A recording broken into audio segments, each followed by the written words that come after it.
Good afternoon. This is Liina today with my partner in crime, Gillian Gottsill, and we are doing the Crypto Divas again. So we'll just have a look what's been going on in the world of crypto and just some general chit chat. Okay, Perfect. so what did you find last week? Well, it's interesting what I saw actually. We know that Bitcoin is going through the longest ever bear market, but there was an article on CCN saying interesting article on 7 altcoins that are outperforming Bitcoin. Seriously, Bitcoin's down 10% the last month, whatever. But top of the list is HOT, HOT, the native token of Holochain. That's up 178%. Oh my goodness! And we're going to have David Atkinson on our show very soon as well. So he's involved with Holochain.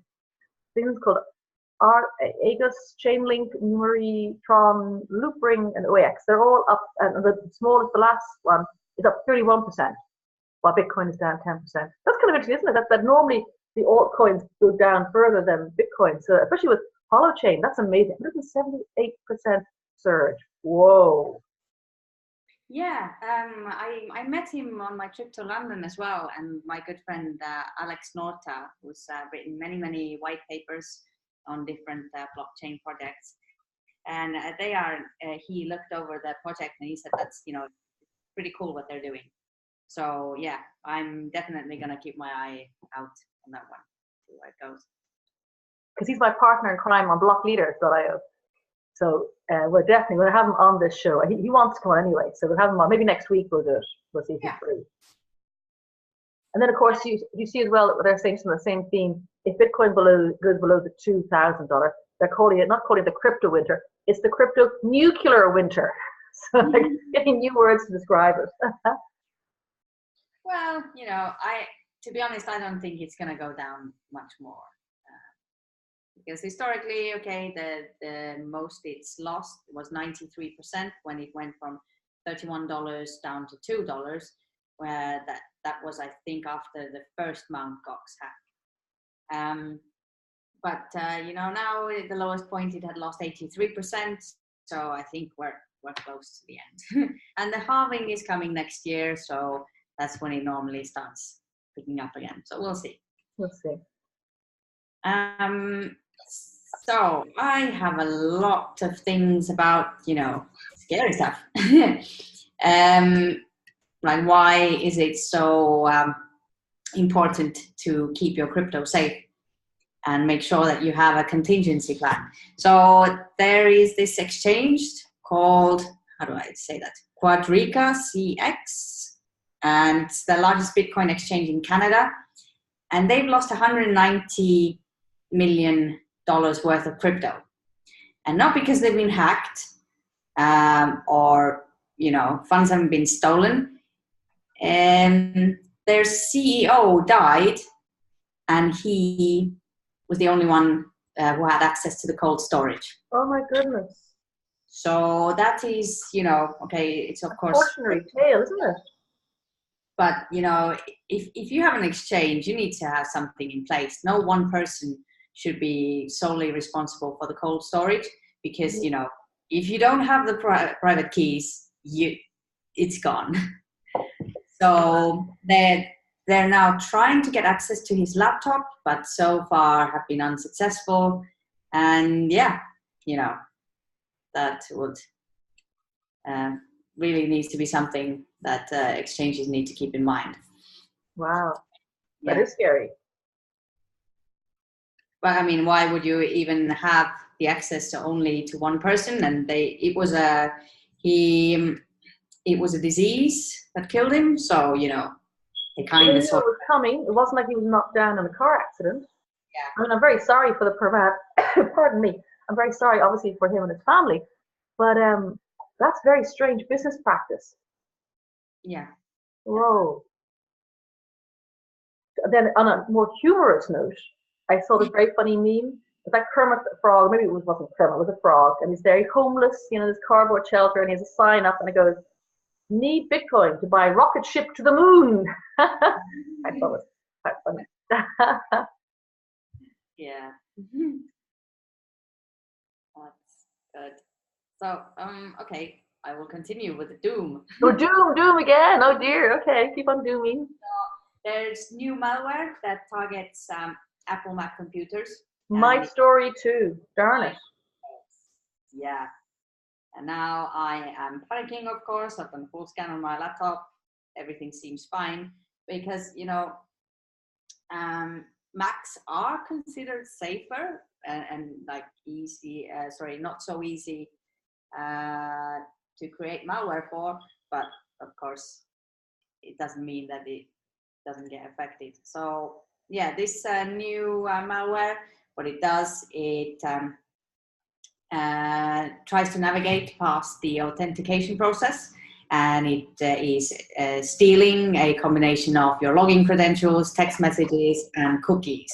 So where you have passwords saved in Chrome, for example, it will try and log in and take all your money, your credit card details, and so on.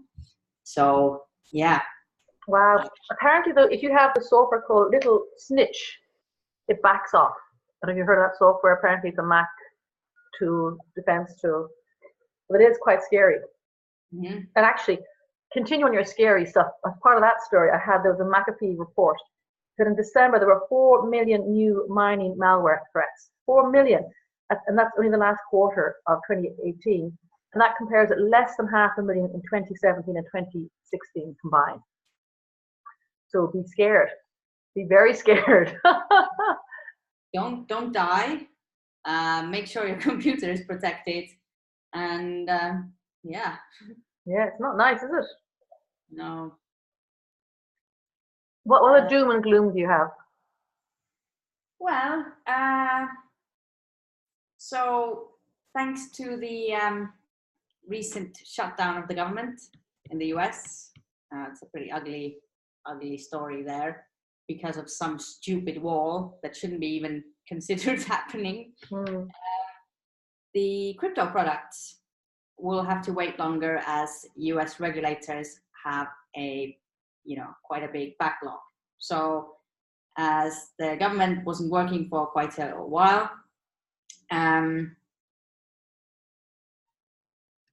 so they said that they are reopening, but there will probably be another shutdown. So anything like the Bitcoin ETFs and regulations, stuff like that, they're just not doing much because they think that they're probably not going to get paid or go to work anytime soon. So yeah, this is a real shame. And to be honest, looking at the global politics, Brexit, and US, I don't like where this world is going. No, I agree. It is very scary. And whilst Asia at the same time is, gaining even more momentum and also buying up businesses and land in Africa and Latin America. So it looks like they are trying to form a new superpower, which, fair enough, because Europe is disintegrating, US is a mess, and yeah. This is very gloomy. I agree with you, but very gloomy. I saw a piece that, on a lighter note, CZ from Binance, the CEO, he predicts that Amazon will launch its own cryptocurrency soon. He's basically saying, why would any predominantly online force not have a cryptocurrency? So that's kind of positive. Well, he's only saying it, of course, but it does seem positive. And then I saw a really nice story. I saw two nice stories, actually. One was that IBM uses blockchain to revamp international trade. This is a huge area. I've worked for a client before, not on blockchain, but he works in this area of international letters of credit and finance and all the bills of lading, how you finance stuff across the thing. And it's basically called, it's the biggest, most expensive courier system in the world, because people exchange all this information with paper, bits of paper, and snail mail and couriers. If there's a mistake or a typo, it goes back to the start. It costs the people going to borrow the money and do this stuff a fortune. So IBM have used blockchain they put a bill of lading, which is all the information, the title, the ownership, the receipt, whatever. It took a second to transmit. So this could change, because typically it takes, to raise finance and do all this process, it takes, about 4 or 5 weeks. And even though we have the internet, we have telex, we have, telex is still a fact, but we have the internet, companies, banks, and shipping companies do not use the internet to pass pieces of information around that authenticate the goods and the money and all the rest of it. So if IBM is using it, I think that'll change dramatically because banks are fleecing people in this international trade area, and it'll be much better for and much better for importers and exporters across borders that are outside Europe, outside what we call the SEPA area and stuff like that. So that's good news. Yeah, definitely. And IBM is doing a lot in the field of blockchain. That seems to be their thing now. I mean, there's the supply chain projects and what was recently I read as well, shipping and insurance as well. So yeah, they're doing some great things. Look into that more, really. Okay, I have a good one as well for a change. So Satoshi Pay. That's my one. I love this story. You tell it. It's a brilliant story. Yes, I like it too. So it's Axel Springer SE, and what they're going to be doing is process blockchain payments for content. And yeah, this is so cool because Axel Springer, people don't know, they publish Business Insider, Die Welt, and Rolling Stone, the German version. Huge publishing company.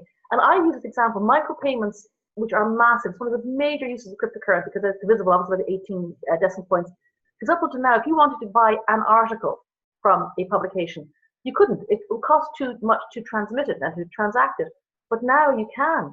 This is so exciting. Satoshi Pay they were, they were formed in 2014, based on the Bitcoin platform, blockchain, and they moved over to Stellar in 2017. And they're hoping to list on AIM, which is a subsidiary of the London Stock Exchange. I love this story. This will change how we share content. And as a writer, this is massive. Yeah.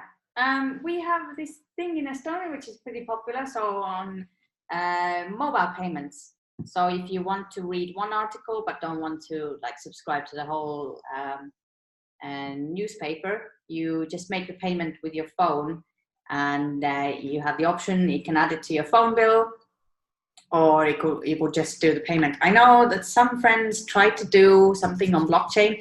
They did start taking the payments for the articles, but I think for some reason that didn't do so well, and people have gone back to the old system. Right. But yeah, definitely, if you're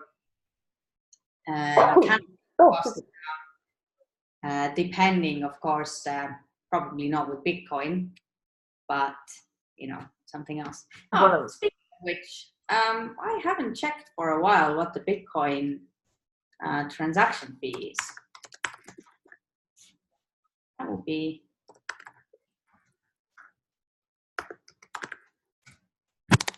because December 2017, I believe there was one time where the transaction fee was like 100, which is, and it took, I think we were paying something in Bitcoin, and it took 2 days and a fee of 100. That was insane. Looks like end of 2018, it was $14 US. So Bitcoin for microtransactions doesn't make sense, but there are others can be used. There are loads of them, like Electronium. They make them a feature of it being mobile and small costs. EOS, small cost too, and fast. So yeah, that's cool. But I love that. I want to interview those guys with Satoshi Pay. I haven't spoken to them yet. So after this conversation, I'll be emailing them. Yes. That's all my news. I thought you had 2 of my pieces. Well, great news. Yeah. Yeah, that's all I have now as well. But yeah, is it a good week, bad week? This question seems to become more pointless as time goes on. I think you're right. As I'm trying to judge the week, because we're less concerned. Unless the money goes crazy again, but we're not concerned about that. We're just concerned about what's happening. And there's some drawback, as we say, with the shutdown in the US, which defies belief, and then there's some positive actual implementations and use cases coming through. So I'm with the oranges. I'm saying good week, although we're not really talking good week. Interesting week. Yeah, definitely. Okay, so until next week, when we have David Atkinson, I'll double check we get him on from HoloChain to talk about why his token is going up so much in value. Yeah, that would be an interesting one. So share our little podcast. Also like it and subscribe to the channel, and tell all your friends. Perfect. Brilliant. Until next week. Bye bye.